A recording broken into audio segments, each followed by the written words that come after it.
하나님 아버지, 부족한 자를 세워주셔서 오늘 입술에 기름 부어 말씀의 지혜와 말씀해 주시고 말씀의 능력 주시고 우리 모두 주의 말씀을 인해서 은혜 받게 하시며 이 말씀을 인해서 변화를 받아 정말 하나님께서 기뻐하시는 자로 세상에 육신이 있는 동안 말씀을 인하여 말씀으로 쓰임받고 말씀된 자로 그 말씀을 증거하는 자로 쓰임받을 수 있게 도와주시옵소서. 성령께서 함께 해주셔서 정말 모두가 성령 충만하게 하시며 주시는 말씀의 의미와 내용을 깨달아 하나님의 사람으로 자라가게 되어 갈 수 있도록 역사하여 주시옵소서. 시종을 역사하시기를 원합니다. 성령께서 입술과 마음과 생각을 다 사용하시길 원하며 예수 이름으로 축복하고 기도했습니다. 아멘. 오늘은 창세기 17장입니다.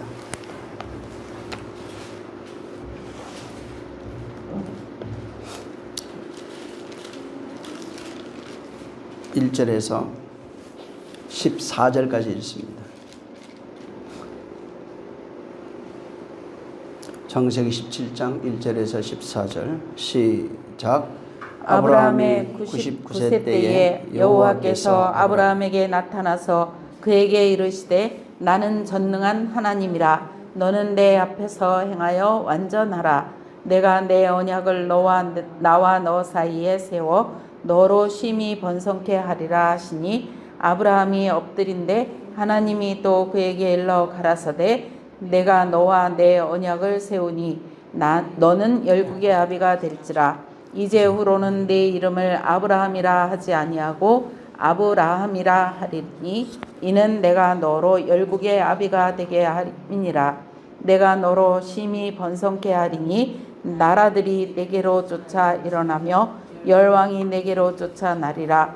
내가 내 언약을 나와 너와 내 대대 후손 사이에 세워서 영원한 언약을 삼고 너와 내 후손의 하나님이 되리라. 내가 너와 내 후손에게 너의 우거하는 이 땅 곧 가나안 일경으로 주어 영원한 기업이 되게 하고 나는 그들의 하나님이 되리라. 하나님이 또 아브라함에게 이르시되 그런즉 너는 내 언약을 지키고 내 후손도 대대로 지키라. 너희 중 남자는 다 할례를 받으라. 이것이 나와 너희와 너희 후손 사이에 지킬 내 언약이니라. 너희는 양피를 베어라. 이것이 나와 너희 사이에 언약의 표징이니라. 대대로 남자는 집에서 난 자나 혹 너희 자손이 아니요 이방 사람에게서 돈으로 산 자를 물어나고 난지 8일 만에 할례를 받을 것이라.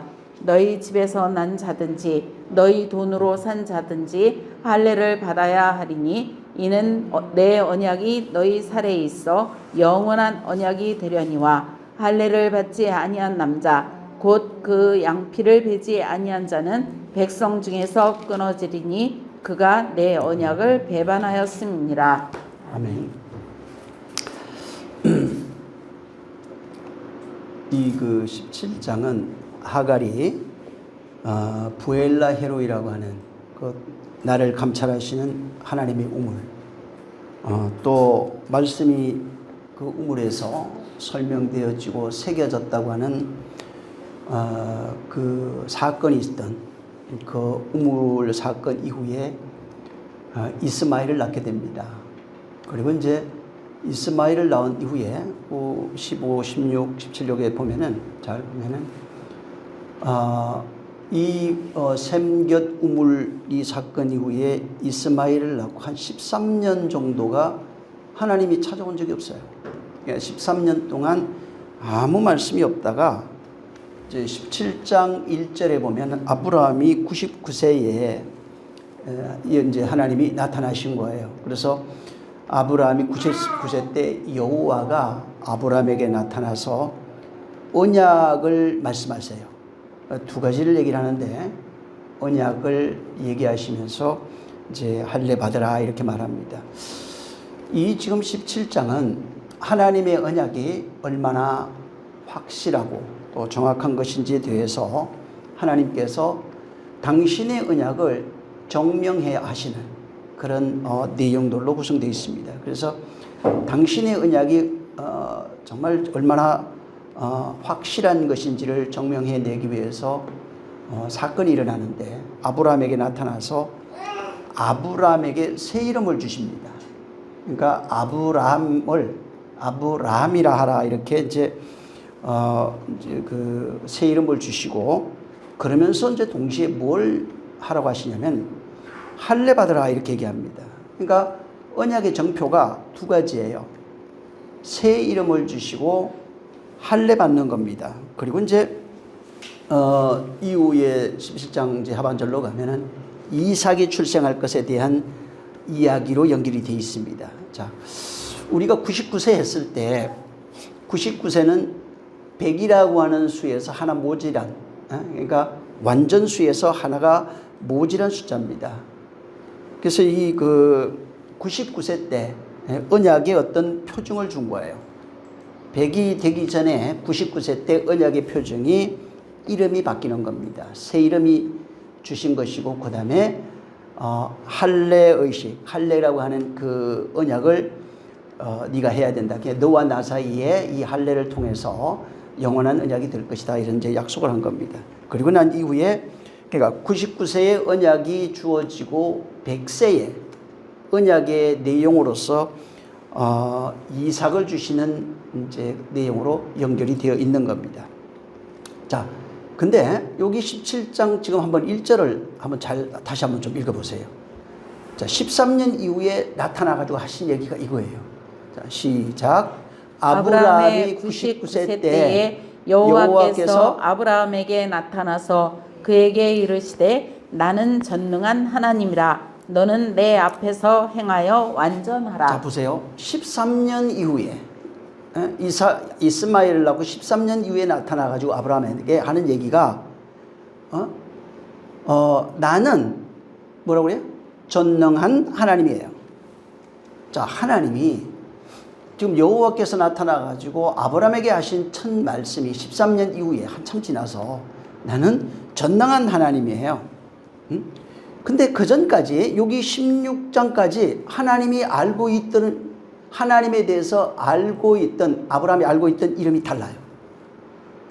이 전능하신 하나님은 여기 처음 나와요. 그전에 어떻게 알고 있었냐면은 하나님에 대해서 여호와 이렇게 알고 있었어요. 그 다음에 엘로힘 이 정도예요. 그러니까 16장까지는 아브라함이 알고 있는 그 하나님의 이름은 12장부터 이렇게 보면은 여호와 그 다음에 엘로힘입니다. 근데 여기는 이름을 나는 전능하신 하나님이라 이렇게 쓰면 되고 원문에 들어가면 어떻게 되어 있냐면 엘샤다이 이렇게 나옵니다. 그러니까 그전에는 여호와 엘로힘으로 알았는데 지금 하나님이 당신 자신을 소개할 때 뭐라고 소개하냐면 나는 엘샤다이다 이렇게 얘기했어요. 나는 전능한 존재이고 또한 내가 전능한 존재 곧 엘샤다이인데 너는 내 앞에서 완전하게 행하라 이렇게 말씀한 겁니다. 이 성경에는 우리가 전에도 한번 제가 말씀을 드렸는데 성경에 다양한 하나님의 그런 이름들이 나옵니다. 창세기 1장 1절부터 2장 4절까지는 여호와 엘로힘이라고 하는 이름이 이제 나옵니다. 그 다음에 이제 2장 그 5절 이후로부터 보면은 나타나는 게 여호와 엘로힘이라고 하는 단어가 3장까지 나타나고 4장부터는 여호와가 주로 나옵니다. 그러면서 여호와도 나오고 이제 엘로힘이라고 하는 단어가 혼재되어 나왔는데 여기 지금 17장에는 여호와와 그 엘로힘이라는 단어가 혼재되어서 나오다가 아브라함에게 처음으로 지금 나는 엘샤다이야 이렇게 얘기한 거예요. 나는 전능하신 하나님이야 이렇게 얘기한 겁니다. 그래서 이 엘샤다이라고 하는 단어는 여기 17장 1절에 지금 처음 등장합니다. 자, 여호와는 뭐냐면은 언약하시는 하나님입니다. 언약하시는 하나님이에요. 근데 이 지금 엘샤다이는 전능한 하나님이에요.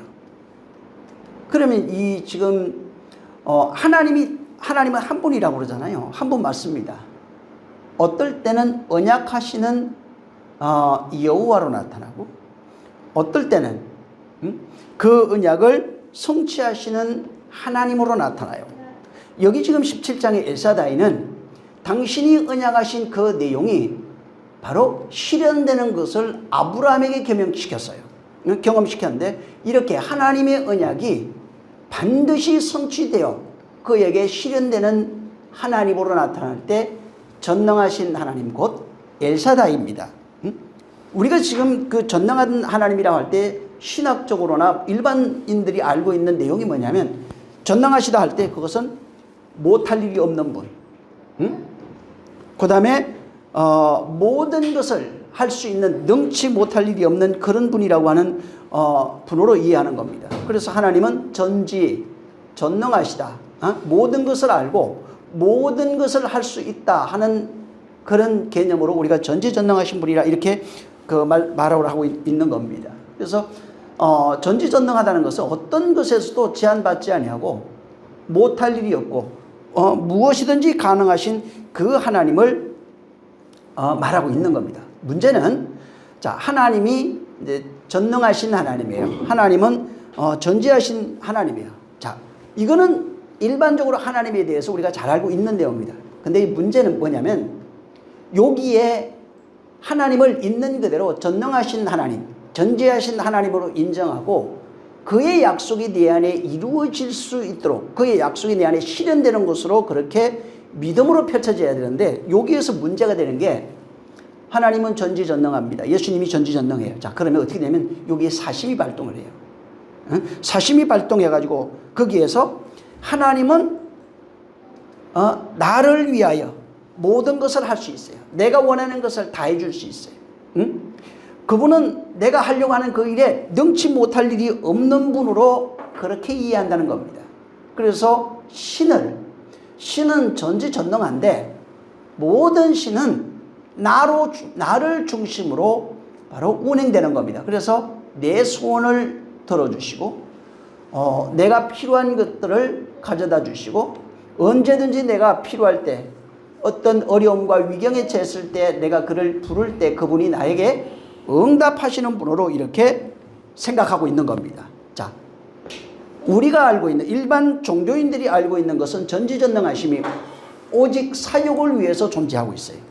그분을 인정해요. 전지전능하다고 인정하지만은 나를 위하여 존재하는 분, 나와 내 자손과 내 가정을 위해서 존재하는 분으로 이렇게 오해하고 있고 그렇게 받아들인다는 겁니다. 자, 근데 엘샤다이 전능하신 하나님은 인간의 종교성, 인간의 어떤 욕심이나 편견이 그 안에 눈꽃만큼도 개입되지 않는 것이 엘샤다이예요.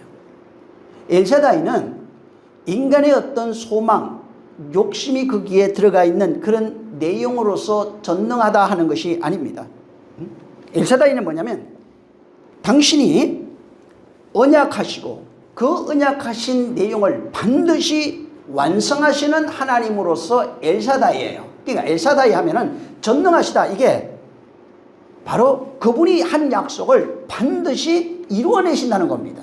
이게 엘샤다이예요. 그러니까 당신이 하신 그 약속을 반드시 성취하고 당신이 하신 그 약속을 반드시 이루어내시는 하나님이 엘샤다이입니다. 근데 엘샤다이는 그래서 인간이 바로 전능하신 하나님을 인정하고 그를 내가 당신을 인정할 테니까 당신에게 내가 희생, 믿음, 당신이 원하는 것을 내가 갖다 드리고 바치고 혹은 또 당신이 원하는 그런 헌신과 희생을 내가 드릴 테니까 바로 나의 소원을 들어주십시오 하는 개념으로서 엘샤다이가 아니라는 겁니다. 그냥 전능하신 하나님이 아니라는 거예요. 그래서 당신 전능합니다. 존재합니다. 근데 나 도와주세요. 이런 개념이 아니라 엘샤다이는 오직 당신이 하신 언약을 당신이 이루어내시는 하나님으로서 바로 전능하신 하나님, 곧 엘샤다이라고 하는 것입니다. 그래서 여기 지금 아브라함에게 나타나가지고 나는 네 소원을 이루어주는 그 엘샤다이가 아니에요. 그러니까 전능하신 하나님으로서 당신이 언약한 그것을 반드시 성취내신 하나님으로서 나는 당신을 소개한 거예요. 나는 바로 전능한 하나님이라 이렇게 얘기한 겁니다. 그래서 나는 반드시 내게 한 그 언약을 이루어내는 하나님 곧 엘샤다이라 하는 것입니다. 그러면서 하는 얘기가 너는 내 앞에 완전히 행하라 이렇게 나타난 겁니다. 그러니까 지금 13년 만에 나타나가지고 하신 얘기가 나는 전능하신 하나님이야. 나는 내가 한 약속을 내 뜻을 반드시 성취해내고 너에게 약속한 것을 이루어내는 하나님이야 라고 하시면서 너는 내 앞에 완전히 행하라 이렇게 얘기한 겁니다. 자, 여기 내 앞에라고 하는 단어가 나오는데 그게 들어가 보면 내 앞에 이렇게 돼 있는데 들어가 보면 판임으로 되어 있어요. 얼굴입니다. 얼굴 이걸 내 앞에 이런 것으로 다 번역이 되어 있어요. 자, 그래서 내 앞에가 하는 단어가 판임이고, 그 다음에 이제 행하다 하는 게 할라커입니다. 할라커. 이거는 이제 할라커는 뭐냐면 행하다, 가다, 오다, 뭐 이제 걷다 이런 겁니다. 그 다음에 완전이라고 하는 단어가 이게 그 탐임이라고 하는 단어인데 이거는 이제 완전한, 뭐 험없는, 그 다음에 건전하다, 뭐 이런 여러 가지 그 단어로 쓰여지고 있는 게 이 탐임입니다. 자, 근데 보세요. 지금 아브라함에게 나타나갖고 내가 전능한 하나님이야? 난 내가 한 일을 반드시 이루는 전능하신 하나님이야. 근데 너는 내 앞에 완전하게 행하래요. 자, 그분이 나타나서 아브라함에게 요구한 건 너는 내 앞에 완전하게 행하라. 그러면서 나는 내가 한 언약을 반드시 이루시는 그 하나님이라 이렇게 얘기한 겁니다. 자, 근데 성경에 처음으로 등장하는 완전한 자가 나와요. 성경에 처음으로 등장하는 그 인물 중에 완전한 자가 누구냐면 노아로 나옵니다.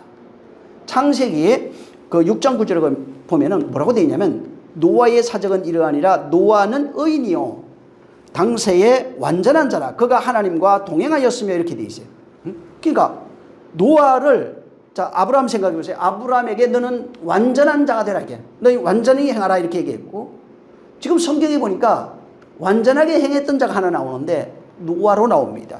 자, 노아는 어떻게 되냐면 완전한 자였는데 하나님과 동행한 사람이다 이렇게 되어 있어요. 그래서 동행이라고 하는 단어가 아까 얘기한 것처럼 걷다, 오다, 가다 이런 단어로 쓰면서 할라크라고 하는 이 단어를 썼는데 이걸 창세기 17장에는 이걸 행하여 이렇게 한 겁니다.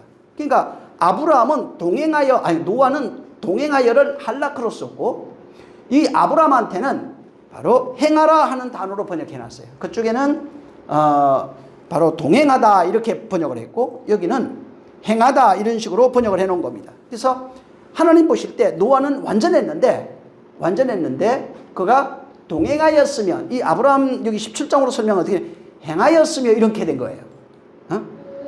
그래서 하나님이 완전한 자가 하나님과 동행하고 하나님과 행하고 있는 그것을 완전한 자라 이렇게 얘기한 겁니다. 그래서 하나님이 노아를 보니까 노아가 완전한 자랍니다. 근데 완전한 자가 어떻게 했냐면 하나님과 동행하는 삶. 27장으로 얘기하면 하나님과 함께 걸어가고 있는 자 이런 뜻이에요. 하나님과 하나로 걸어가고 있는 자, 행하고 있는 자 이렇게 되어 있는 겁니다. 그래서 여기 들어가 보면은 하나님이 지금 그 아브라함에게 요구한 게 내 앞에 너는 내 앞에서 행하여 완전하라 이렇게 말씀하는 거예요. 그래서 곧 들어가 보면 내 앞에 완전하라 이 단어가 완전한 자라 하나님과 동행하고 이어 들어가면 에트 엘로임 할라크 이렇게 돼 있어요. 그러니까 하나님과 함께 걸어가고 있는 자, 하나님과 하나로 행하는 자. 그래서 내 앞에 너는 완전한 자로 행하라 하는 걸로 되어 있습니다. 근데 이게 너는 내 앞에 완전한 자로 행하라 이게 율례와 도덕이 아닙니다. 보통은 성경에서 우리가 성경 읽고 우리가 말씀을 듣고 사람들과 교제하면서 얘기를 할 때 행하다 하면 어떻게 생각하면 내가 착하게 선하게 아름답게 육체의 모양을 바꿔가는 내용으로 생각합니다. 근데 여기 있는 이 에트 엘로임 할라크는 그런 것이 아니에요. 율례와 도덕 혹은 인간의 어떤 그 양심, 행위 이런 것들을 끌어내가지고 네가 그렇게 만들어봐라 하는 그런 말씀이 아니라 노아처럼 하나님과 함께 하나님과 하나로 걸어가다 이런 뜻이에요.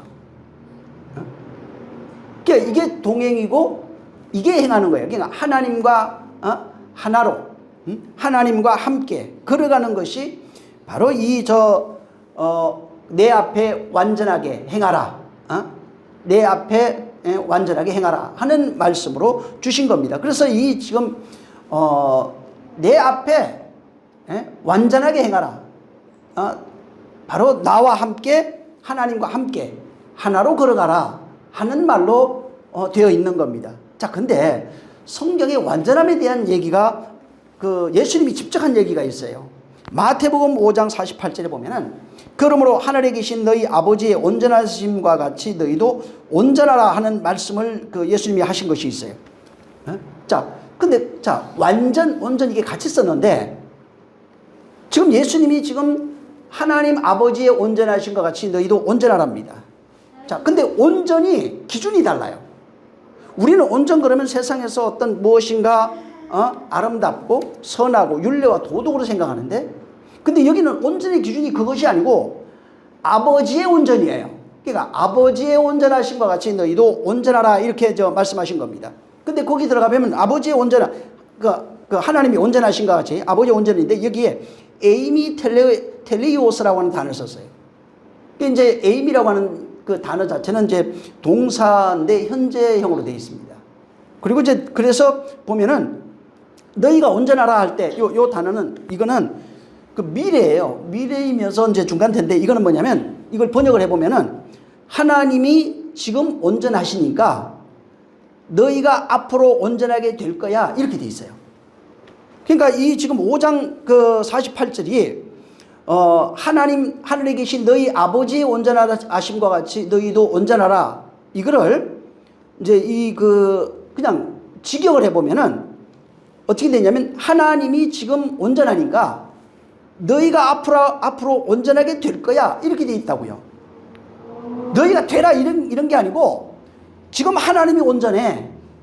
그러니까 너희는 앞으로 온전하게 될 거야. 이거하고 지금 이 번역해 놓은 이 단어하고는 차이가 많이 납니다.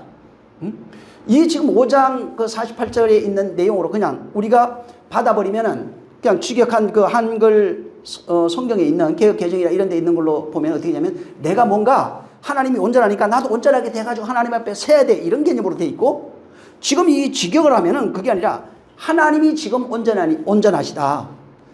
그러므로 너희가 앞으로 온전하게 될 거다라고 하는 그 말씀이 더 옳은 번역입니다. 자, 그러면 하나님이 온전한 분이니까 너희가 온전하게 될 거야 라고 하는 이것은 다른 게 아니고 내가 너희를 온전하게 만들 거야 이 말씀이에요. 그러니까 우리를 온전케 하는 이가 누구라고요? 인간은 인간을 온전하게 만들 수 없어요. 내가 나를 온전하게 만들 수 없어요. 그러면은 예수님 모실 필요도 없습니다. 그래서 우리를 온전케 하시는 이가 누구라고요? 온전케 하시는 예수 그리스도를 바라보자 그렇게 되는 거예요. 그러니까 온전케 누가 하는 거예요? 하나님이 온전한데 바로 그 온전하게 그 온전함을 우리에게 전달해서 우리를 온전하게 만드는 이가 누구냐면 예수 그리스도라고요. 그래서 지금 하나님이 바로 지금 그 온전하시니까 앞으로 내가 너희를 온전하게 만들 거야 라고 말하는 겁니다. 그러니까 이거는 하나님이 이렇게 하겠다고 하는 그 당신의 의지가 당신의 그 뜻이 그 안에 내포되어 있는 겁니다. 우리를 온전케 하는 것은 절대로 인간이 아니에요. 하나님이에요. 그래서 바울이 잘 설명했어요. 온전케 하시는 예수 그리스도를 바라봐라. 누가 한다고요? 온전케 하는 예수 그리스도라고요. 예수 그리스도가 우리를 온전케 하시는 겁니다. 그래서 하나님만이 우리를 완전하게 온전하게 하나님만이 우리를 생명된 자로 구원하는 자로 만들어내실 수 있는 겁니다. 이거는 인간의 어떤 노력, 열심, 열정으로 되는 것이 아니라는 거예요. 오직 하나님이 하는 거예요. 이렇게 하나님이 우리를 온전하게 만드시는 그 내용을 그렇게 하시는 그분을 전능하신 하나님으로 엘샤다이라고 한다고요. 엘샤다이는 하나님이 우리를 온전하게 만드실 수 있는 분이에요. 마태복음으로 얘기하면 예수 그리스도는 우리를 온전케 하시는 하나님이라고요. 지금 이 아브라함에게 바로 나타나서 하나님이 나는 전능하신 하나님 곧 엘샤다이 하나님이라고 말한 겁니다. 원리가 같은 거예요. 그래서 내가 너를 온전하게 한다는 겁니다. 너희는 내 앞에 온전하게 행하라. 이 행하라가 우리에게 육체의 어떤 열심, 도덕과 윤례를 행하여 내라고 하는 것이 아닙니다. 자, 근데 여기에 17장에는 기가 막힌 것이 있어요. 뭐냐면은 너희는 내 앞에 온전하게 행하라 하면서 여러분이 쭉 읽어나가죠. 여기에 하나님이 어떻게 너희를 온전하게 하시는지에 대한 내용이 두 가지로 나타나 있는 거예요. 아까도 얘기한 것처럼 첫 번째가 자, 나는 전능하신 하나님이야. 너는 내 앞에 온전하게 행하라. 여기 나는 전능하신 하나님이야. 너는 내 앞에서 행하여 완전하라 되어 있잖아요. 너는 내 앞에 온전하게 행하라 이렇게 되어 있어요. 자, 근데 여기 그렇게 얘기하시고 크게 이 지금 여러분이 읽었던 내용 속에 본문에 두 가지 내용이 나타나는데 온전하게 해가는 내용이 뭐예요? 이름이 바뀌는 거예요. 누가 한 거예요? 아브라함이 한 게 아니라 하나님이 한 거예요. 아브람을 아브라함으로 이름을 바꿔버리는 거예요. 하나님이 그렇게 하는 겁니다. 두 번째는 할례를 받으라 하는 겁니다. 그래서 이름이 바뀌는 내용하고 할례 받는 내용이 여기에서 하나님이 행하시는 내용이에요. 이 하나님이 행하시는 내용을 아브라함은 체험과 경험으로 경험한다고요. 그래서 하나님이 이기에 나는 전능하신 하나님으로서 너는 내 앞에 완전하게 행하라. 우리를 완전케 하시는 이가 누구? 예수 그리스도예요. 하나님이 행하시는 그 일이 아브라함의 세계 속에 나타난 겁니다. 자, 근데 이 두 가지 지금 이름이 바뀌고 할례를 받아라 하는 이 내용은 예수 그리스도의 십자가로 완성되는 내용입니다. 예수 그리스도 안에서 십자가로 완성되는 내용이 바로 이 이름이 바뀌고 할례 받는 내용으로 되어 있는 겁니다. 자, 요한복음 19장 30절에 보면은 예수님이 십자가에 달려서 신포도주를 이제 받고 난 이후에 뭐라고 얘기를 하시냐면 내가 다 이루었다. 이렇게 하시고 머리를 숙이니 영혼이 떠나가시냐 이렇게 얘기했어요. 자, 예수님이 지금 신포도주를 받으신 이후에 다 이뤘대요. 그리고 머리를 떨구시고 그 다음에 영혼이 떠나가셨다 이렇게 얘기합니다. 신포도주는 우리가 잘 알죠. 뭐냐면 이게 포도주를 담그는데 포도주를 담그면서 이제 발효가 굉장히 많이 된 겁니다. 그러니까 발효가 더 많이 돼가지고 원래는 이제 포도주가 발효가 되면 알코올이 나와요. 알코올이 나온 상태는 술이 되는 겁니다. 거기에서 더 발효가 돼요. 발효가 되면은 신포도주는 식초가 된 겁니다.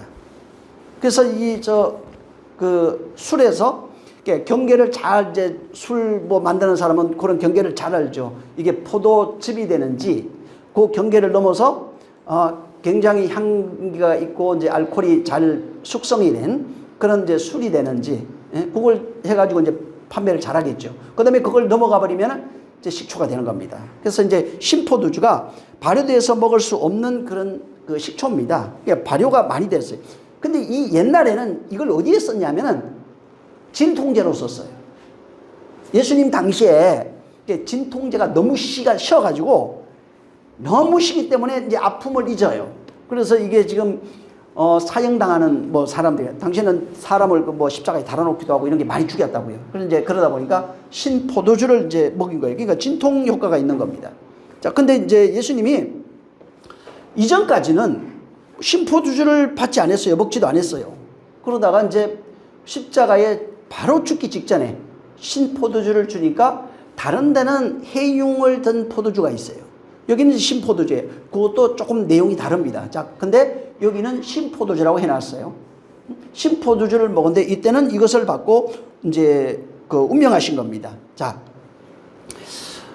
우리 예수님이 십자가에 죽는 것에 대해서는 우리가 잘 압니다. 너무 많은 이야기를 들어서 뭐 기독교인들이라면 그 내용이 다 알아요. 그래서 십자가의 죽음의 내용이 뭐냐면 율법을 완성하신 겁니다. 그러니까 그걸 보고 그냥 사람들이 죽었네 이런 게 아니라 예수님이 내가 그 율법을 완전케 하기 위해서 왔다. 이를 위해서 왔다. 죽으러 왔다.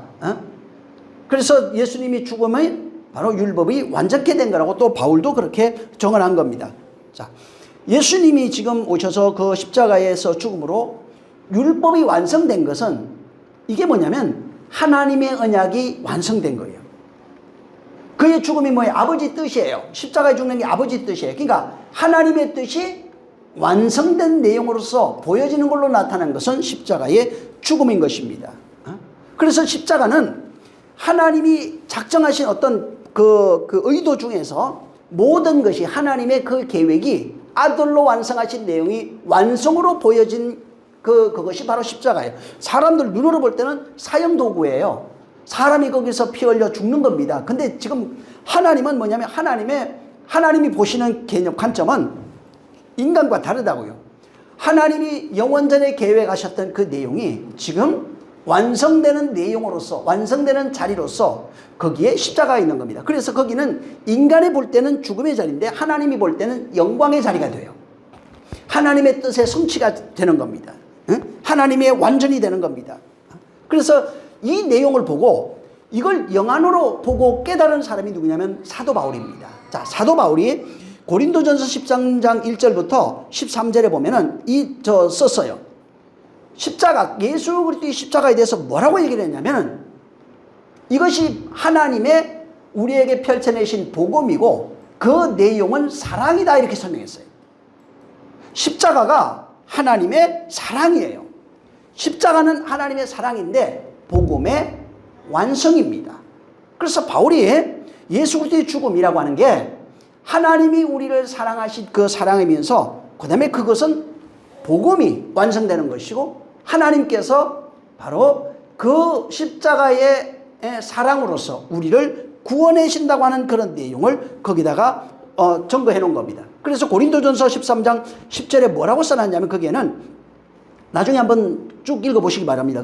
온전한 것이 올 때는 여기 분명히 온전한 것이 올 때는 부분적으로 하던 것이 패하여 진다 이렇게 말씀했어요. 자, 온전한 것이 올 때 부분적으로 하던 것이 패하여 진다는 겁니다. 그러면서 내가 어렸을 때 말하던 것, 그 다음에 깨닫는 것, 생각하는 이런 것들이 어린아이 같지만은 장성한 자가 되면은 그 장성한 자 들어가 보면은 우리는 장성한 자 이렇게 했는데 원문으로는 그 남자로 돼 있어요. 그냥 남자, 그러니까 장성한 사람이 될 때, 남자가 될 때는 완전하게 될 것이다 이렇게 얘기했어요. 그래서 이 장성한 자가 들어가 보면 헬라어로 아네르라고 하는 단어인데 이건 남자란 뜻이에요. 여기는 그거를 장성한 자로 번역을 해놓은 거예요. 그러니까 여기에 어린아이 때 생각하는 거 말하는 게 다 어린아이 같지만 장성한 자가 되면 완전하여진다 이렇게 얘기했어요. 남자가 되면 완전해진대요. 남자가 되면은 장성한 자가 되고 완전한 자가 된대요. 근데 히브리어에 보면은 이 남자를 어떻게 표현해놨냐면 씨가진 자 이런 뜻으로 해놨어요. 그래서 씨가진 자라고 하는 뜻으로서 자카르 이렇게 되어 있습니다. 그래서 자카르라고 하는 단어가 히브리로 가면 남자예요. 근데 이 남자는 들어가면 이 자카르는 남자인데 씨가진 자 이런 뜻이에요. 이게 지금 자카르입니다. 근데 이 씨가진 자 남자란 뜻이 헬라어로 오면은 아네르라고 하는 단어입니다. 근데 이 바울이 지금 여기 13장에다가 10절에 그걸 쓴 거예요. 장성한 자, 곧 무슨 얘기냐면 남자예요. 무슨 얘기냐면 이게 씨가진 자라 이런 겁니다. 자, 하나님이 지금 그 아브라함에게 뭐라고 얘기를 하면 남자 얘기해요. 자, 남자는 뭐냐면 씨가진 자.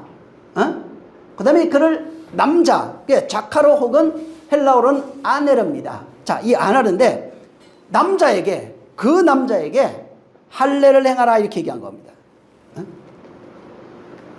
자, 히브리어 자카르 곧 씨가진 자. 그 다음에 헬라어로는 아네르입니다. 이 지금 그 씨가진 자에게 바로 할례를 행하라 이렇게 얘기했어요. 씨가진 자가 할례 받는 거예요. 자, 지구상에 씨가진 자가 있어요, 없어요? 없어요. 하나님이 보실 때 이 세상에 있는 남자 여자는 이거는 생물학적 번성을 위해서 존재하는 거예요. 그러니까 하나님 보실 때 이 세상은 하나님의 씨를 어떻게 개념으로 보냐면 하나님은 생명이라고 하는 단어로 보고 있어요. 그러니까 생명이 씨예요. 그러니까 우리는 자꾸 생명은 그냥 목숨 이렇게 생각하는데 그게 아니라 하나님이 보는 개념은 생명이라고 하는 그것이 씨라고요. 생명이 없으면 씨가 없는 거예요. 그러니까 하나님, 그리고 그 생명이라고 하는 게 육신의 생명은 모형이고 하나님이 보는 그 생명은 영원한 생명을 말합니다. 그래서 그 생명은 누구에게만 있냐? 하나님께만 있어요. 그리고 그가 보내신 자 예수 그리스도 안에만 있는 것이 바로 생명이에요. 그래서 그 생명을 가지고 있는 자를 인간이 이해할 수 있도록 씨가진 자 이렇게 얘기한 겁니다. 씨가진 남자 이렇게 얘기한 겁니다. 그래서 자카르는 뭐냐면 씨가진 남자, 헬라어 아네르예요. 자, 여기 지금 장성한 자가 누구냐면 장성한 자는 그러니까 장성하게 되면 어린아이를 버린대요. 이 장성한 자가 바로 씨가진 남자 이런 뜻입니다. 씨가진 남자. 그리고 그 남자, 씨가진 남자, 그 남자를 뭐라고 그래요? 완전한 사람 이렇게 얘기한 겁니다. 완전하게 된 사람이 완전하게 행하라 그랬잖아요. 완전하게 된 사람이 누구냐면 씨가진 남자 이런 뜻이에요. 씨가진 사람이란 얘기예요. 지금 씨가진 사람이에요. 그러니까 씨가진 사람만 완전한 자라고 한다고요. 하나님은 하나님의 완전하신 것 같이 너희가 완전하라고 그러잖아요. 그게 누구냐면 씨가진 남자를 말합니다. 다른 말로 하나님의 생명을 가지고 있는 그를 남자라 하고 그 남자를 가리켜서 생명을 가지고 있는 그 남자를 가리켜서 완전한 자라 이렇게 얘기하는 겁니다. 그래서 이 지금 히브리서 고린도전서 13장 10절에도 아까 본 것처럼 온전한 것이 올 때 다 온전한 것이 오면 이 부분적으로 행하던 것 어린아이 같은 자들이라고 그랬어요. 이게 생각하는 거 말하는 거 깨닫는 거 이런 것들이 자 어린아이 같은 거 이런 자들이 완전하게 된다. 진짜 남자가 된다 이렇게 얘기를 한 겁니다. 그리고 11절에 그래서 그런 사람들이 이제는 완전하게 되면 어린아이를 버렸다 이렇게 얘기했어요. 그러니까 11절에 보면 어린아이를 다 버렸고 12절에 가면은 그는 지금은 거울로 보는 것 같이 희미하게 보이지만은 그때는 얼굴과 얼굴을 대하여 보고 지금은 부분적으로 보였는데 그때는 온전하게 알게 된다 이렇게 얘기한 겁니다. 그러니까 성경에 부분적으로 보이고 희미하게 보이고 전부 다 뭐를 얘기하면 율법 아래 있는 상태예요. 근데 그 율법이 완전하게 되면은 어떻게 되면 얼굴과 얼굴을 대하여 보고 부분적으로 보이던 게 온전하게 알게 되고 이렇게 말한 겁니다. 그래서 거울을 본다는 것이 거울을 본다는 건 성경에 이게 뭐냐면 실상을 보지 못하는 거예요. 이게 그 온전하지 못한 상태, 희미하게 보는 상태, 어린아이 상태를 가리켜서 거울로 보다 이렇게 얘기한 겁니다. 그래서 거울로 보는 것은 그림자로 보는 겁니다. 수건으로 쓴 상태로 보고 있는 걸 말해요. 무슨 얘기냐? 율법 아래에 있는 상태를 보는 겁니다. 그래서 부분적으로 보는 거예요. 근데 성경에 이렇게 희미하게 보이다, 부분적으로 보이다 하는 이 내용을 가르쳐 주려고 하나님이 성막을 짓게 했는데 성막을 짓는 것 중에 물두멍이 나와요. 이 물두멍이 이제 뭘로 짓냐면 출애굽기 38장 그 8절에 그가 노수로 물두멍을 만들고 그 받침도 노수로 하였을 때 그 희망문에서 수종도는 여인들의 거울로 만들어라. 그러니까 물두멍을 만드는데 뭘로 만들어요? 여자들이 쓰는 거울이 있어요. 손꼬리 있고 이게 큰 거울도 있는데 이게 뭐냐면 노십니다. 노를 막 닦아가지고 반짝반짝하게 만든 거예요. 그래가지고 그걸로 거울로 쓴 겁니다. 지금처럼 유리가 발견돼가지고 막 이렇게 이런 게 아니고 녹거울이에요. 그러니까 지금 거울은 뭐 엄청나게 잘 보이죠. 지금 그래서 녹거울은 그냥 이제 부분적으로 희미하게 보이는 상태예요. 사실은 지금 거울 같은 그런 거울이 아니에요. 지금은 뭐 있는 그대로 그냥 점까지 다 보이는데 그건 그렇지가 않아요. 그러니까 노을 굉장히 잘 닦아가지고 얼굴을 보고 있는 게 얼굴이 거기에 녹그릇에 비친 겁니다. 그래서 뭐 청동거울 이런 거 나오잖아요. 그거예요. 청동거울, 녹그릇 이런 겁니다. 자, 이제 이걸 가지고 하나님 뭐라고 하냐면 여자들이 쓰고 있는 그 녹거울을 가지고 바로 그걸 녹여서 물두멍을 만들어라 이렇게 얘기했어요. 그래서 물두멍은 반드시 뭘로 만들어냐면 여자들이 쓰고 있는 거울로 만들어진 겁니다. 자, 이유가 있겠죠. 그러니까 거울은 뭘 보냐면 자기를 보는 거예요. 근데 물두멍은 뭐냐면 또 무슨 개념이냐면 뭘 씻는 거예요. 그러니까 물두멍은 여자들 거울로 만들고 물두멍으로 만들었다는 얘기는 자기를 보고 씻어야 된다는 얘기입니다. 그래서 그 의미를 가지고 물두멍을 만들어 놓은 겁니다. 그래서 물두멍은 반드시 손을 씻어야 되고 뭘 씻는 겁니다. 그래서 손발을 씻게 돼 있어요. 그건 나중에는 그러니까 씻는 기능하고 그 다음에 자기를 보는 거울 기능이 있어요. 응? 자기를 보는 거울 기능입니다. 자 물두멍에서 그리고 난 뒤에 뭘 행해요? 뭘 하냐면 뜰입니다. 그게 뜰에 뒀는데 자 자기의 죄를 속하기 위해서 사람들이 가져와 갖고 뭘 잡냐면 양을 잡습니다. 거기에 레위 사람들부터 해서 또 자기가 가져온 사람들이 자기가 그 잡아야 되거든요. 그래서 그 다음에 거기에 여자들이 많았어요. 여자들이 왜 많냐면은 거기에 그런 일들을 하는 일을 위해서 수종 들어요. 수종 드는 일들을 여자들이 뜰에서 다 했어요. 굉장히 많았어요. 그 여자 못 들어갔다고 하는데 아니에요. 그 있었어요. 여자들이 있었고 여자들이 그런 뭐 닦는 것부터 시작해가지고 여러 가지 그 제사에 쓰이는 일들을 돕는 자들로서 여자들이 거기에서 일을 한 겁니다. 자, 양을 잡았잖아요. 이제 온몸에 피가 묻었어요. 손에도 피가 묻고 뭐 얼굴에도 피가 묻을 것이고 그 다음에 그 옷에도 피가 묻는 거예요. 자, 하루 종일 잡아야 되니까 엄청나죠. 자, 근데 거기 가가지고 이제 피 묻은 손을 씻어야 됩니다. 어디 가서 씻게 되면 이게 물두멍입니다. 자, 물두멍에 가서 그 일을 하는 거예요. 자, 손을 씻고 뭐를 보냐면 자기 얼굴을 봐요. 물이 이게 있었는데 물에 비친 자기 얼굴을 보는 데예요. 그게 모형이에요. 그게. 자, 손을 씻고 피 묻은 손을 씻고 자기 얼굴을 거기에서 이제 희미하게 보는 겁니다. 그래서 그걸 보면서 거기서 사람들은 그냥 나중에는 아무 생각 없이 했어요. 자, 손 씻고 그냥 얼굴 보면서 아이고 얼굴에 피 묻었네 하고 그걸 닦아낸 겁니다. 자, 이걸 뭐를 얘기하면 물두멍에서 나를 보고 피 묻은 손을 씻는 거예요. 율법이에요. 다시 말하면 율법으로 자기를 보는 것이 노거울이에요.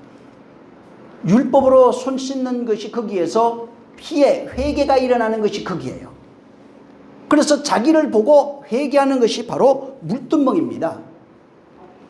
그래서 거기는 두 가지가 있는데 인간 입장에선 율법을 통해서 자기를 보는 것이고 율법을 통해서 하나님을 보는 것이 바로 이 율법이에요. 근데 문제는 뭐냐면 이게 물에 비친 나를 보니까 희미하게 보는 거예요. 물두멍을 통해서 하나님을 보니까 희미하게 보는 거예요. 그러니까 겉모양만 보이게 되는 거예요. 왜? 하나님은 진노하시는 하나님이에요.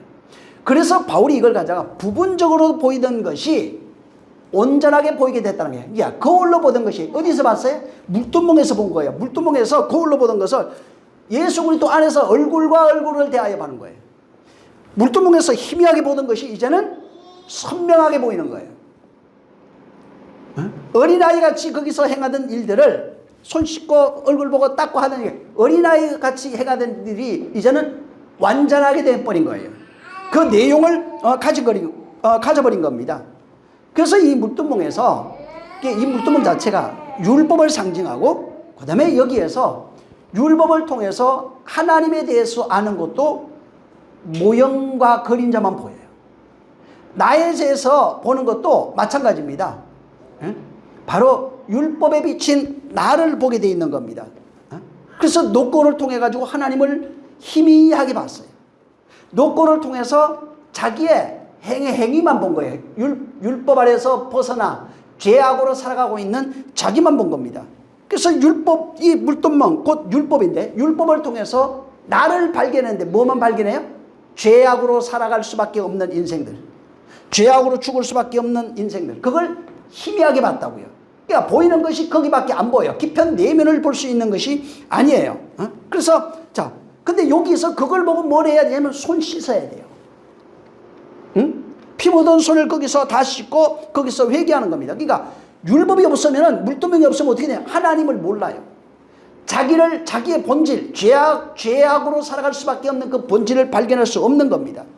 자, 근데 여기서 하나님, 율법을 통해서 희미하게 봤지만 나를 발견하고 거기서 하나님을 알면 어떤 일이 일어나냐면 나를 보니까 죄악이에요. 자, 우리가 어떻게 하면 될까라고 하는 고백이 거기서 터지는 거예요.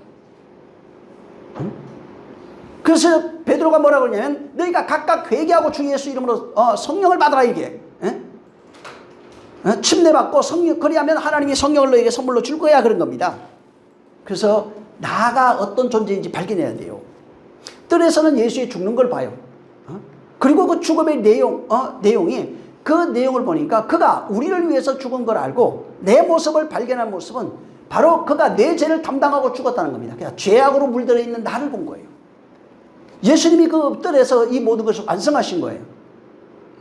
그가 거기서 죽어야 되는 거예요. 그 죽음이 바로 우리에게 은혜로 전가되어 가지고 그와 하나로 죽고 부활하는 내용을 거기서 경험함으로써 이제 진짜 죽음의 내용이 뭔지 성령으로 그것을 경험하게 하신 겁니다. 그래서 바울이 이제 뭐라고 하냐면 온전한 것이 오게 되면은 어린아이가 행하던 것들, 그런 자들이 온전히 희미하게 보이던 자들이에요. 그림자로 보던 자들이에요. 근데 그게 온전한 것이 오게 되면은 이제 실체가 완전히 공개된다는 거예요. 우리의 실체도 공개되고 하나님의 실체도 완전히 공개되는 겁니다. 그래서 공개되고 보니까 고린도전서 13장에 전체 뭐라고 해요? 공개되고 보니까 그게 온전이라고요. 10절에. 그리고 그 내용을 보니까 사랑이었다 이렇게 얘기한 거예요. 십자가가 저게 죽음이 아니고 하나님의 율법의 완성이었네. 그 내용을 보니까 사랑이었네. 십자가가 뭐냐면 그게 사랑이었네 이렇게 얘기하는 겁니다. 그래서 거기에 뭐라고 얘기하면 자 사랑이다 얘기하는 겁니다. 사랑. 사랑이라고 그러면서 뭐라고 그랬어요? 믿음, 소망, 사랑 얘기해 준 거예요. 그래서 그 중에 제일이 뭐라고요? 사랑이라고요. 믿음과 소망은 우리가 가지고 있는 건데 사랑은 하나님의 완성이에요. 믿음과 소망은 하나님이 주신 거 맞죠? 근데 그건 내가 하나님이 주신 믿음을 가진 거예요. 그 믿음을 가져서 소망한 겁니다. 그리스도를 소망한 거예요. 소망하고 나니까 완성된 내용이 사랑이에요. 그래서 믿음과 소망이 어떻게 된다고요? 다 없어지는 거예요. 뭐만 있는 거예요? 사랑이 있는 거예요. 그걸 요한복음 17장에 뭐라고 설명했냐면 그 사랑의 내용이 뭐냐면 너희와 내가 아버지가 내 안에 내가 아버지 안에 너희가 내 안에 내가 너희 안에 있는 이게 사랑이야. 그러니까 하나로 완성된 상태를 사랑으로 설명한 겁니다. 자, 그래서 자 여기 십자가로 볼 때 하나님이 당신의 뜻을 율법으로 희미하게 보이던 율법으로 보이던 그 내용을 완성하신 내용이 뭐냐면 십자가입니다. 그러니까 십자가에서 하나님의 사랑이 완성되어진 겁니다. 그래서 십자가는 우리가 보여지는 죽음이고 거기에는 죽음이 있었어요. 실제도 있는 겁니다. 자, 근데 거기는 뭐냐면 하나님의 눈에는 그것이 하나님의 완전이라고요. 하나님의 완성이라고요. 율법의 완성이라고요. 그 율법의 완성이 없으면 우리는 하나님의 사랑을 경험할 수도 없고 그 사랑과 하나 될 수도 없고 그분을 바로 알 수도 없는 겁니다. 그래서 그 십자가에서 그가 죽은 거예요. 근데 그걸 바울이 설명할 때 바로 교회가 뭐냐면 교회는 십자가에서 그리스도와 함께 죽고 부활하는 교회라고 했어요. 그래서 교회가 그분으로 말미암아 함께 죽는 교회고 그 다음에 함께 사는 교회인데 그리스도의 교회를 가리켜서 바로 너희가 그리스도의 온전하신 것 같이 너희도 온전하라 이렇게 얘기하는 거예요. 그분과 온전함이 뭐냐면 그분과 하나 되어 죽고 부활하는 게 온전이에요. 그분과 죽고 그분과 하나 되어서 완전히 나라고 하는 존재가 죽고 완전히 하나님의 것으로 부활하는 것을 완전이라고 그러는 겁니다. 이 상태를 바울이 풀어서 설명한 것이 그리스도가 머리가 되고 너희는 지체가 되는 거야 이렇게 얘기한 거예요. 이게 완전이에요. 하나님이 아들로 말미암아 행하신 모든 일들이 우리 안에서 완성되는 내용으로 있는 겁니다. 그래서 예수 그리스도와 우리가 하나 되는 그 상태를 가리켜서 여러분 이 아까 읽었던 동행하다, 행하다. 그러니까 너희가 아브라함이 그렇죠. 너희는 내 앞에 완전하게 행하라 이렇게 설명을 했고 그 다음에 아브라함은 하나님과 동행하는 자라 이렇게 얘기한 거예요. 다른 말로 이것이 예수 그리스도의 십자가에서 죽음과 부활로 말미암아 우리가 그 안에서 하나 된 상태가 하나로 그분이 머리가 되고 우리가 그의 지체된 상태로 하나님의 아들로 나온 것 하나님의 생명으로 가지고 나온 상태를 완전 동행하다 그 다음에 행하다 이렇게 말한 겁니다. 그래서 이렇게 하나님과 자 하나 되어서 완전하게 된 온전하게 된 상태 행하다 그 다음에 동행하는 상태 노아와 아브라함이에요. 자 아브라함은 행한 자가 된 것이고 노아도 바로 동행한 자가 된 겁니다. 하나님의 말씀으로 하나 되어진 그 존재가 바로 이 온전한 자라 됐어요. 하나님으로 말미암아 그리스도의 온전하신 것 같이 그리스도로 완성된 거라고 그랬죠. 온전하신 것 같이 온전하게 되면은 이렇게 하나님과 동행해서 하나 돼서 온전하게 된 상태를 샬롬이라고 그래요. 이게 평화예요. 평화 그러니까 우리 써놨잖아요. 집에 들어갈 때 자, 저 여기 오는 자들에게 그 평화가 있을지어다 샬롬 이렇게 하잖아요. 이 샬롬이 예루살렘 그거예요. 샬롬인데 샬롬이 뭐냐면 이런 샬롬 평화 이게 아니고 샬롬은 하나님의 평화가 평화로 평화를 가진 자 이런 거예요. 하나님이 말하는 그 평화로 평화롭게 된 자예요. 온전하게 된 자가 샬롬이라고요. 교회로 지어진 자가 샬롬이라고요. 세상은 샬롬이 없어요. 이 세상에 모든 사람은 샬롬이 될 수가 없어요. 하나님이 보실 때 샬롬은 그리스도 안에서 바로 그와 하나로 동행하고 행하고 있는 그 사람을 샬롬이라고 하는 겁니다. 그래서 그리스도 안에 거하고 있는 그 존재들 오늘날로 얘기하면 교회입니다. 성도된 자가 샬롬이라고요. 하나님 볼 때 자 우리가 인사합시다 샬롬 이스라엘 사람도 그러잖아요. 지금 인사니까 그거는 그냥 그 집에 가가지고 들어갈 때 샬롬 해요. 근데 성경에서 말하고 있는 샬롬은 그 뜻이 없는 게 아니에요. 있는데 하나님이 말하는 샬롬은 당신의 것으로 온전하게 되어진 그 존재를 샬롬이라고 한다고요. 하나님으로 온전하게 된 그 존재, 하나님과 하나 된 존재, 하나님의 사랑이 된 그 존재를 가리켜서 샬롬이라고 그래요. 그래서 이 히브리어로는 샬롬 이렇게 얘기하고 신약에 오면 헬라어로는 에이레네 이렇게 얘기한 거예요. 그래서 에이레네는 그냥 우리가 말하는 그 속에는 물론 육체적 의미도 담겨 있어요. 근데 성경에서 말하는 것은 오직 예수 그리스도에 대해서 말하고 있어요. 영에 대한 얘기를 하고 있는 거예요. 영적인 걸 말하고 있는 거예요. 그래서 샬롬은 예수 그리스도가 머리가 되고 교회가 그의 지체가 되면은 샬롬이에요. 그 상태를 온전하다, 완전하다 이렇게 얘기를 했고 또 그 상태를 가지고 온전하게 되어진 상태를 동행하다, 행하다 이런 식으로 얘기한 겁니다. 그래서 아브라함에게 지금 너는 내 앞에 행하여 완전하라 이렇게 얘기했어요. 그래서 들어가 보면 파님 할라크 타임이라고 하는 단어인데 들어가면 하나님의 샬롬이에요 이게. 그러니까 그리스도의 평안 이런 거예요 전부 다. 이것이 그분의 샬롬이 된 상태, 평안이 된 상태가 바로 하나님 앞에서 얼굴 앞에서 하나님의 얼굴 파님이에요. 그 앞에 온전하게 되어진 그 상태를 가리켜서 행하여 하나님의 행하심이라고 그랬잖아요. 그리스도로 말미암아 온전하게 된 그 상태가 바로 샬롬이고 에이레네라고요. 그리스도와 하나 된 상태가 안 되면 절대로 샬롬이 안 됩니다. 평화가 될 수가 없어요. 그냥 지가 혼자 즐거워가지고 아이고 즐거워야 행복해요. 돌아서자마자 근심 걱정 오잖아요. 이건 평화가 아니라고요. 그러니까 세상에 있는 것을 말하는 게 아니라고요. 자, 그 다음에 이제 2절부터 그 17장 2절에 내가 내 언약을 나와 너 사이에 세워 너로 심히 번성케 하리라 이렇게 말씀했어요. 그러니까 이제 아브라함이 거기에 엎드렸다고 이제 3절에 나옵니다. 자, 하나님이 지금 아브라함에게 여호와 하나님이 이제 나타나가지고 아브라함에게 이제 언약을 합니다. 언약이 세워졌어요. 언약이 세워지니까 아까도 얘기한 것처럼 언약의 완성은 예수 그리스도로 말미암아 완성돼요. 어디에서 완성되냐면 십자가입니다. 십자가에서 완성되는데 완성된 내용이 그리스도와 우리가 하나 되는 겁니다. 그분이 머리가 되고 우리가 지체되는 것이 완성된 내용이에요. 그리고 이렇게 완성된 내용, 그 완성된 내용이 바로 사랑이라 이렇게 설명을 한 겁니다. 그 상태, 사랑이 된 상태가 너와 내가 평안이야 이거예요.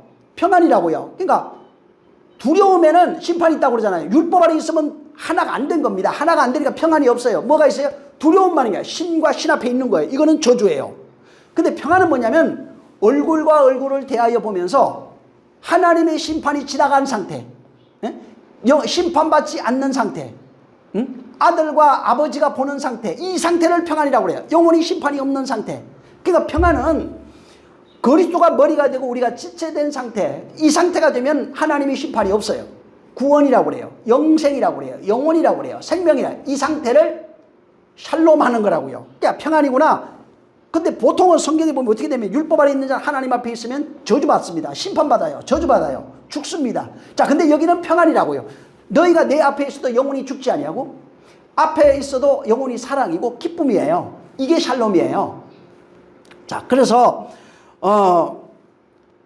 지금 하나님이 아브라함과 하나님 사이에 이제 언약이 있어요. 언약이 있는데 아까도 얘기한 것처럼 이 언약의 완성은 십자가에서 완성된 예수 그리스도 말미암아 완성되어져서 그가 머리가 되고 우리가 그에게 지체가 돼서 온전히 하나됨을 이루어진 상태를 온전이라고 그러고 샬롬이라고 그러고 평안이라고 합니다. 다 그걸 구원이라고 그러고 생명이라고 합니다. 자, 언약이 완성이 되면 어떻게 돼요? 완성이 되려면은 십자가에서 죽어야 돼요. 그분도 죽어야 되지만 우리도 죽어야 돼요. 오늘날 성도들이 안 죽어요. 왜 그러냐면 세상 것에 욕심이 있다고요. 그래서 욕심 절대 안 죽고 나도 안 죽어요. 근데 여기서는 죽어야 된대요. 죽어야 내가 살려낸대요. 근데 안 죽는다고요. 죽어야 돼요. 어떻게 죽어야 되면 십자가에서 죽어야 되는 거예요. 자, 십자가에서 죽어야 되는데 죽으려면 내 옛사람, 곧 바울이 말한 것처럼 옛사람이 진리의 말씀에 의해서 죽고 그분이 살려내신 것은 새 사람이라는 거예요. 그러니까 옛사람이 죽으면 그분이 살려낸 상태가 새 사람이라고요. 안 죽었으면 그 옛사람 상태로 그대로 있는 겁니다. 그래서 언약의 완성이 십자가에서 죽는 거예요. 그래서 그분이 나로 죽고 내가 걸어 죽는 상태가 바로 십자가입니다. 응? 그러니까 십자가는 하나님 언약의 완성이면서 그분이 죽고 나로 죽는 거예요. 내가 그로 죽고 그가 나로 죽는 것이 십자가에서 완성된 내용으로 있는 것이고, 그 완성된 내용을 평안, 사랑, 구원, 생명, 영생, 뭐 별의별 걸 다 써놓은 겁니다. 자, 그러니까 이런 상태가 되니까 하나님의 완성이 그 안에 있었어요. 근데 아브라함이 저 2절에 뭐라고 그러냐면은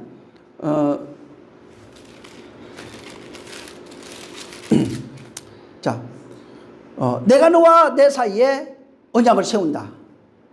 그리고 이제 이렇게 심히 번성할 것 하니까 아브라함이 그 앞에 엎드러졌다 이렇게 나와요. 3절에 엎드러졌어요. 근데 이게 아브라함이 그 앞에 엎드러졌는데, 이 비슷한 얘기가 어디에 있냐면 하나님 앞에 엎드러진 자가 또 있어요. 창세기 2장 그 21절에 보면 하나님이 아브라함을 깊이 잠들게 했다는데, 그 잠들게 하심에 그가 잠들매 그 갈빗대 하나를 취해서 살로 채웠다 하는 말씀이 그 기록되어 있어요. 거기에 아브라함이 잠드니까 거기서 빼낸 갈빗대 하나 가지고 여자 하나를 만들어내 그게 하와라고 그랬어요. 이건 뭐냐면 예수 그리스도의 죽음을 통해서 그 옆구리에서 교회가 잉태되는 것에 대한 예표로 해놓은 겁니다. 잠들면 뭐가 나와요? 죽는 얘기예요, 사실은. 그 아담의 죽음을 통해서 하와가 나온다고 하는 그 내용은 예수 그리스도의 죽음을 통해서 교회가 잉태된다고 하는 것에 대한 예표입니다. 그래서 아담이 잠들면 교회가 나와요. 여자가 나와요. 그리스도가 잠들면은 바로 교회가 나오는 내용이에요. 여기 이 내용을 비슷하게 만들어 가지고 같은 내용을 요 17장에다가 아브라함이 잠들어 버려요. 아브라함이 잠들어요. 잠들면 거기에서 많은 민족이 나와요. 모형으로 지금 여기 그 해놓은 겁니다. 그래서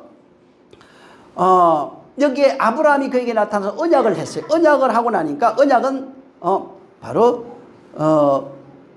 그 완전하게 네가 행하면은 바로 저 번성하게 될 거야. 그러니까 아브라함이 그 앞에 엎드려졌어요. 자, 그러면서 하는 얘기가 그 언약을 제가 4절에 가면 세울 건데, 언약을 자 세운다. 이제 5절에 아브라함이 될 거야 이렇게 얘기한 겁니다. 자, 언약의 내용이 이제 언약이 펼쳐지는데 어떻게 되냐면 아브람은 아브라함이 되는 거야 이렇게 얘기한 겁니다. 아브람은 그 뭐 고귀한 아버지 이런 거예요. 근데 이제 아브라함은 여기 써놓은 것처럼 열국의 아버지. 근데 들어가 보면은 아버지는 높임 받으신다. 많은 무리의 아버지 이런 걸로 이제 아브라함이라고 하는 단어를 그 설명해 놨습니다. 근데 아브라함과 아브라함의 그 단어 차이가 딱 한 개 있어요. 알파벳 단어 한 개가 아브라함에는 추가되어 있고, 아브라함은 이 단어가 빠졌는데 그 단어가 뭐냐면 해라고 하는 단어입니다. 해. 이 해라고 하는 단어는 어떤 뜻을 갖고 있냐면 하나님의 호흡 이런 뜻이에요. 하나님의 호흡. 다른 말로 그 쓰면은 영, 말씀이라는 뜻이에요. 그러니까 아브라함은 뭐가 들어가 있냐? 아브라함은 요 해가 없어요. 하나님의 영, 하나님의 말씀, 하나님의 호흡이 없는 상태, 곧 정욕으로 살아가고 있는 인간의 상태가 아브라함이고, 아브라함은 하나님의 호흡을, 아브라함이 하나님의 호흡, 하나님의 영, 하나님의 말씀을 딱 가지게 되면 아브라함이 돼버려요. 그러니까 아브라함과 아브라함의 차이는 하나님의 호흡이 있고 없고 그 차이입니다. 그래서 하나님의 호흡이 없으면 아브라함 육신의 아버지예요. 하나님의 호흡이 있으면 영의 아버지가 되는 겁니다. 그래서 아브라함은 육신의 아버지로서 육신을 따라 살고 정욕의 자식을 낳는 겁니다. 이거는 그냥 인생들 모습이에요. 우리의 모습이에요. 근데 여기에다가 하나님이 뭐 불어넣어주죠. 창세기도 불어넣어줬잖아요. 예수님도 제자들이 두려워서 방에 떨고 있을 때 들어가가지고 후 하면서 성령을 받으라 이렇게 얘기해요. 이렇게 인생들, 보편적 인생에게 하나님의 호흡이 공급된 상태가 되면 아브라함이 돼요. 모형으로 해놓은 거예요. 아브라함은 하나님의 호흡이 없고 하나님의 영, 하나님의 말씀이 없고, 아브라함은 하나님의 영, 하나님의 호흡을 가지고 있는 상태를 가리켜서 아브라함이에요. 자, 왜 이게 중요하냐면 아브라함이 되면은 생명을 낳는 자가 돼요. 씨 가진 자가 돼요. 아브라함은 씨가 없는 자예요. 근데 아브라함은 생명을 낳는 자, 씨 가진 자가 될 수 있는 겁니다. 그래서 어떻게 되냐면 아브라함을 통해서 우리에게 보여준 게, 아브라함이 율법적 아래 살고 있는 그들이 하나님의 해라고 하는 호흡, 하나님의 영을 갖게 되면은 그 영을 잉태할 수 있는 자가 되는 거예요. 그 영을 바로 생명을, 그 영을 통해서 생명을 가진 자로 나오는 거예요. 생명을 낳는 자가 되는 겁니다. 그래서 생명이 없는 자를 생명이 있는 자로 만드는 모형으로서 아브람과 아브라함을 이렇게 설명해 준 겁니다. 그래서 아브라함이 있을 때 99세인데 여기는 그때는 육신의 자식인 이스마엘이 나와요.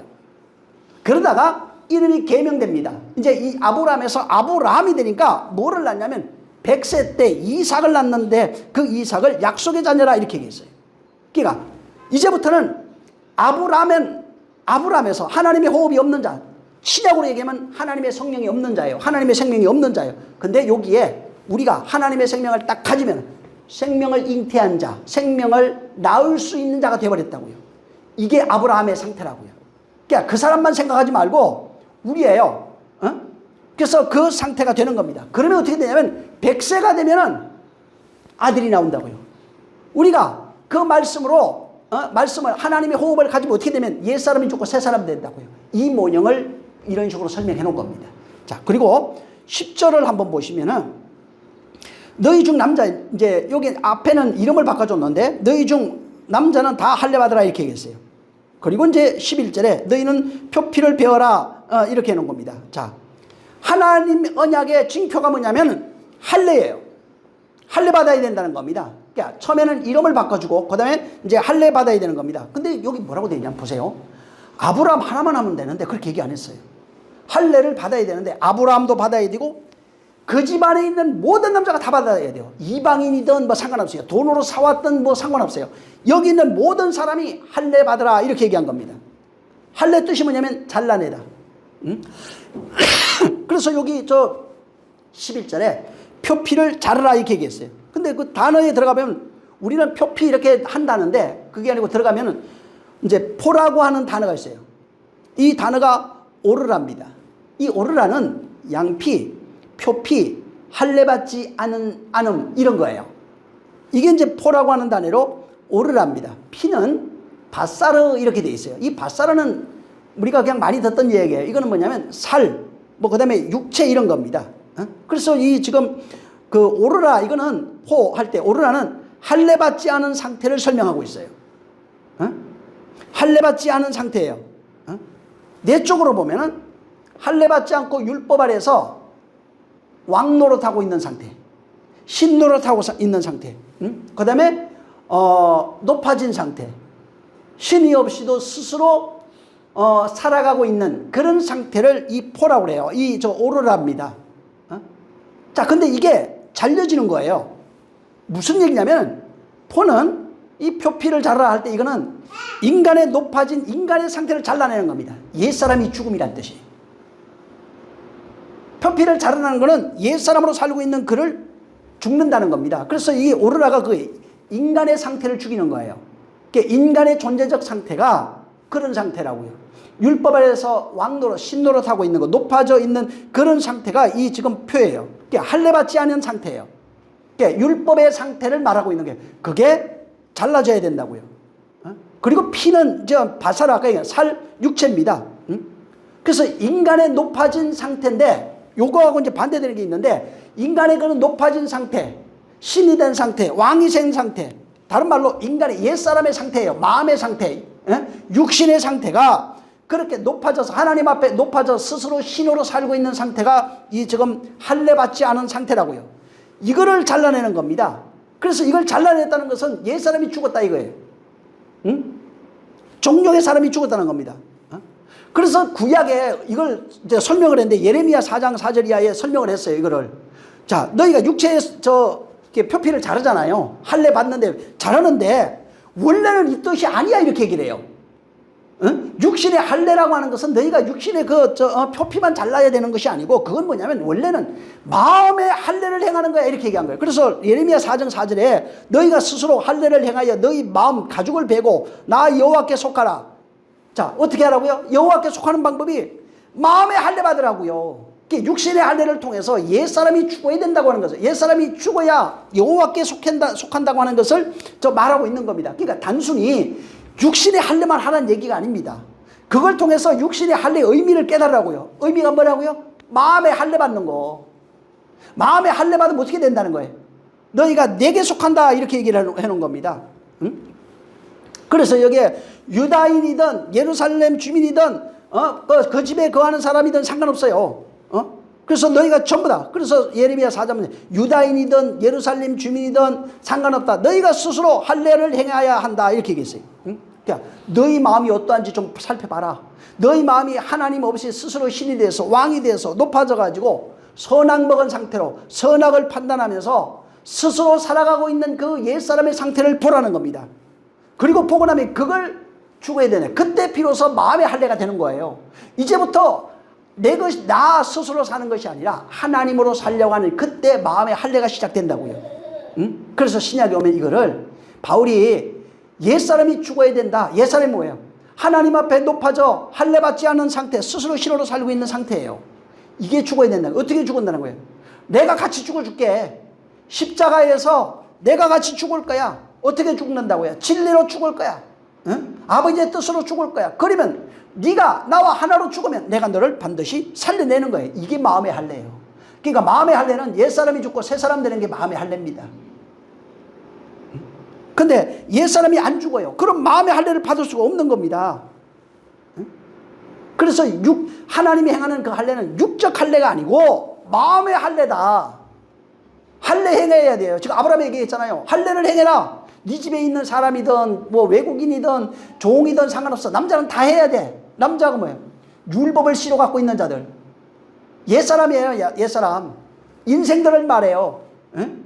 율법을 선악을 씨로 가지고 있는, 그걸 신 줄 알고 그렇게 살고 있는 자들, 그걸 믿고 그렇게 자기 의를 드러내고 살고 있는 자들. 내 생각이 다 오라, 내 뜻이 다 오라. 응? 하나님 없이 스스로 신이 돼 선악을 판단하면서 모든 사람을 심판하고 살아가고 있는 그 인생들, 이게 바로 옛사람이라고요. 그래서 그것을 육적 할례다 이렇게 얘기를 했고, 그것을 가리켜서 마음의 할례 받으라 이렇게 얘기하는 겁니다. 자, 지금 하나님이 아브라함에게 나타나갖고 나는 전능하신 하나님이야. 나는 반드시 내가 한 약속을 이루어내는 그 하나님이야. 그러면서 하는 얘기가, 내가 너한테 아브라함을, 내 영을 줘서 아브라함을 만들 거야. 두 번째, 할례 받아야 돼. 이건 육적 할례를 통해서 마음의 할례를 받아야 된다 이렇게 얘기한 겁니다. 그래서 이름이 아브라함에서 옛사람이 죽고 새사람 되면은, 아브라함에서 아브라함이 되면 성령이 오시면 돼야 되고, 그 다음에 마음의 할례를 받으면은 성령을 너희가 받고, 그 다음에 그 성령에 의해서 옛사람이 죽게 되면은 어떻게 된다고요? 나와 하나 된다고요. 생명 가진 자가 된다고요. 진짜 남자가 된다고요. 씨를 나눠줄 수 있는 자가 된다고요. 그걸 여기서 온전하게 행하라 이렇게 얘기한 겁니다. 그래서 온전하게 행하는 것은 하나님의 행하심을 통해서만 온전하게 되는 겁니다.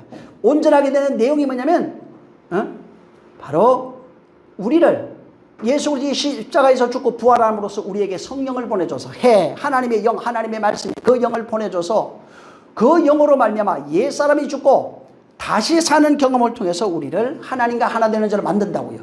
이걸 지금 아브라함에게 언약하신 겁니다. 그래서 아브라함에게 언약하시니까 그때 그 내용을 듣고 깜짝 놀라서 무릎 꿇어 죽어버렸어요. 그래서 거기에 무릎 꿇어 죽고 잠들다 막 이런 게 막 나와요.